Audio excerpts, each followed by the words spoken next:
All right, so we're going to finish up our section on cellular respiration. So just a little review, right? So we started out with glucose, and that got moved into the cell, into the cytosol. And then the first step was glycolysis, right? And from glycolysis, I made 2 ATP. Then I made some reduced electron carriers, NADH, right? And then my pyruvate that I made gets moved into the mitochondria. So this mitochondria has these folding membranes, right, called cristae, and this right here is the matrix. The matrix is where energy is made, just like the movie. Okay, so it gets moved into the matrix. So pyruvate, remember, the second step, gets changed to acetyl coenzyme A. Right, so when that happens, remember I lose a CO2, right? I make more NADHs. Those get fed into line here. Right, and then the acetyl coenzyme A gets dumped in the citric acid cycle, where it moves around and it makes more electron carriers. Right, I get more CO2. Right, I get more ATP. Right, so the first two are what they call substrate level phosphorylation. It means it's just taking pieces off the substrate. Right, and the last thing is going to be oxidative phosphorylation.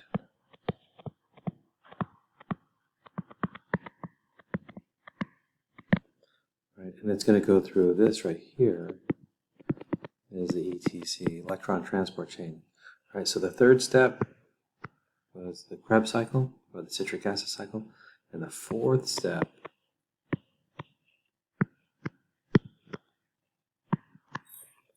is going to be the electron transport chain. So all these electron carriers get fed in here, and the electron transport chain is in the inner.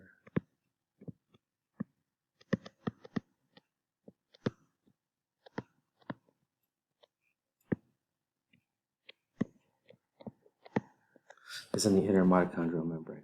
Okay? So that's that windy, foldy layer. We'll talk about that. Okay? All right. So that's a review of where we are, and we'll start talking about it. So the electron transport chain, right, is in that inner mitochondrial membrane. Right? So this electron transport chain is going to use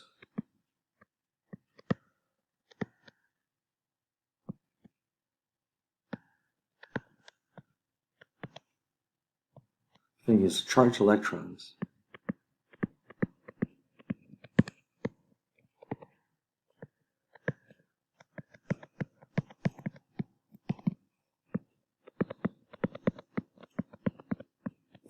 It's going to use our charged electron carriers. Right?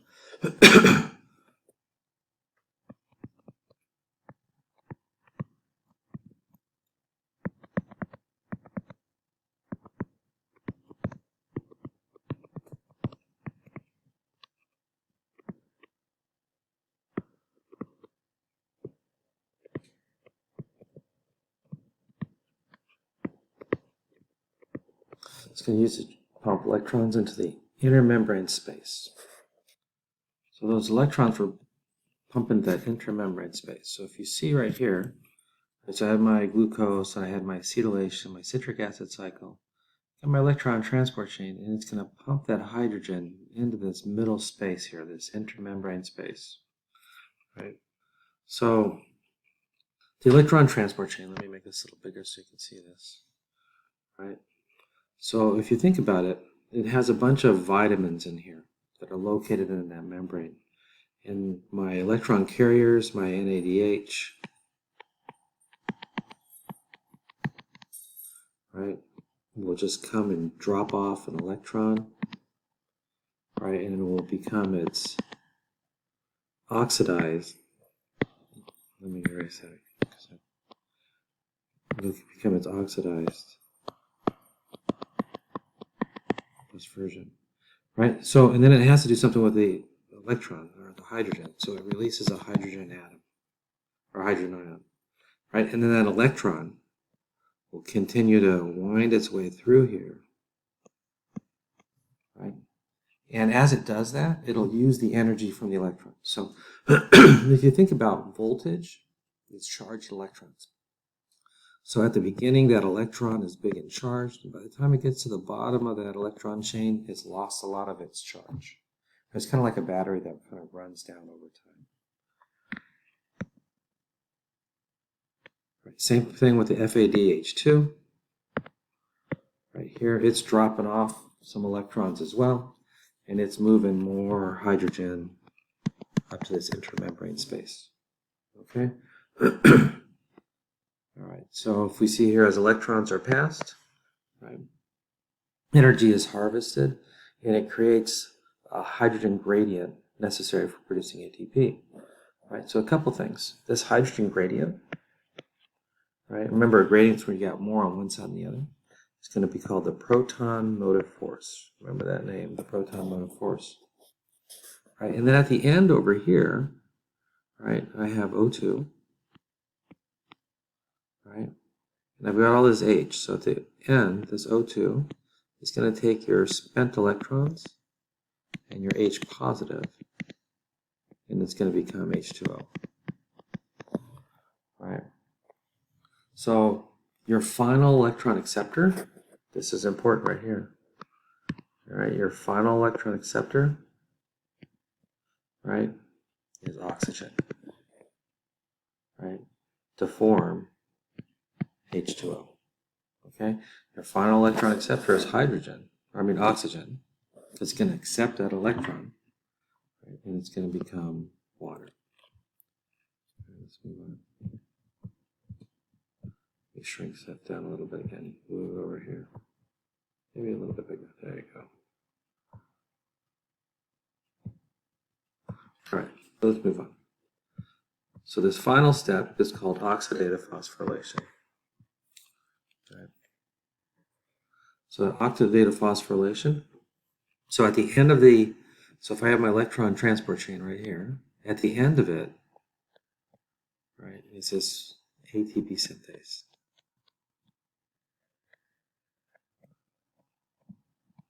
Right, remember if it's ACE, it's an enzyme, and synth means to make, so it's making ATP. So at the end of it, right, I have my proton motive force here.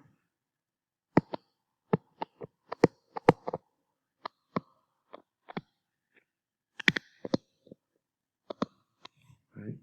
And that proton motive force will be fed through, right, ATP synthase. Right? So this enzyme here, right here,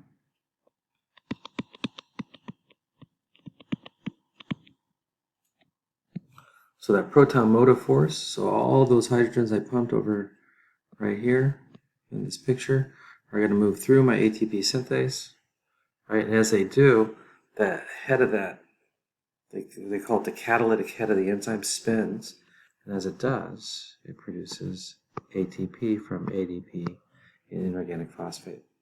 And then the hydrogen ion is left over here, right? And that hydrogen ion, remember, we'll find an O2, right? And it'll become H2O. Right? Okay. All right, so let's go through this. ATP is synthesized by the protein or enzyme ATP synthase that's found in the mitochondrial membrane. Right? So what it does is it harvests the energy from the proton gradient or the proton motive force to produce ATP via oxidative phosphorylation. So this oxidative phosphorylation is the process, right? So it uses the hydrogen concentration, remember, to generate that catalytic head to spin, right? And the spent electrons joins with O2 to make H2O. Remember, O2 is the final electron acceptor, right? So this hydrogen will join with H2O to make H2O, right? Okay, so a little review again. So let's go through it again. So my cytosol, right? My glucose came in, cytosol.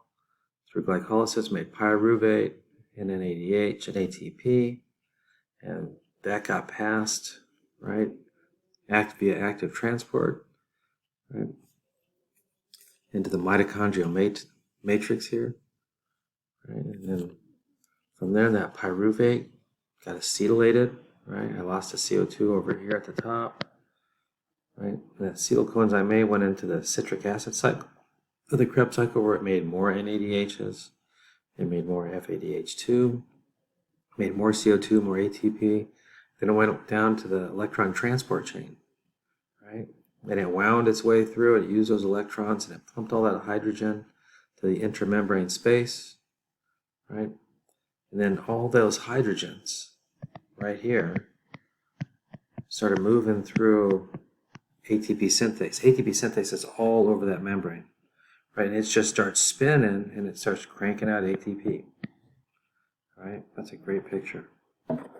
Okay, so all of that's happening.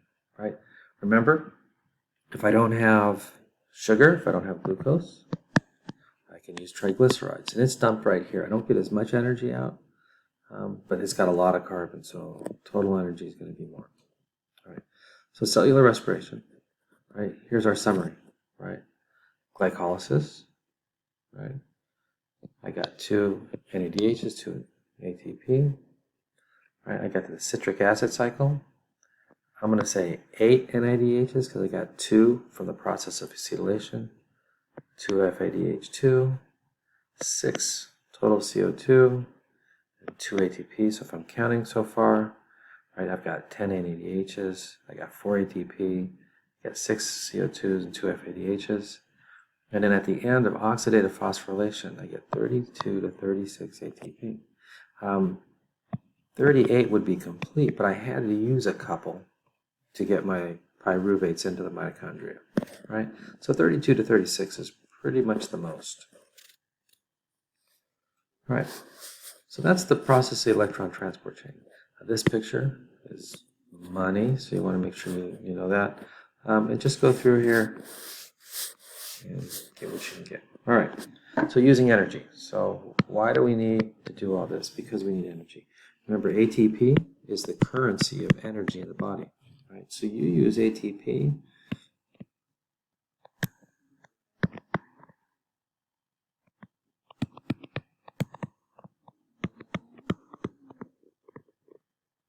so it's used to power cellular processes, okay? So the biggest user of your ATP is muscles. So as you make ATP, your muscles will store it up, right? But if you're using your muscles vigorously, they'll use up your ATP within a couple seconds. As soon as they start using it up, it sends a message that says make more, right? So then your ATP production kicks in, right? So you will do that until you run out of oxygen. And as soon as you run out of oxygen, you'll start lactic acid fermentation, right? It's very fast, but it's very inefficient. Because remember, you can only make, right, 2 NADHs, right, per glucose molecule. Not 36, not 32, but only 2, right? As soon as oxygen's available, you'll start oxidative phosphorylation, right? As soon as it runs out of glucose, it'll use glycogen stored in muscles. Right, so that glycogen stored in muscles, let me make this a little bigger. Right, and it'll use myoglobin. So myoglobin is like hemoglobin, I mentioned this the other day. It's stored in the red blood cells and it'll store oxygen. Right. And then once it runs out of myoglobin, it'll look at liquid fats or oils in the bloodstream. Then it will look at lipids stored, and then it'll start breaking down proteins. Right. So usually when you get to the protein part, that's kind of starvation. So source of substrates, right? The good news is if you use your muscles, you'll store more glycogen and you'll produce more myoglobin. All right, so that's what happens, and that's why you can exercise longer when you're in shape, because your body becomes more efficient. All right, so make sure you study well because you have a unit test coming up. That's bye for now.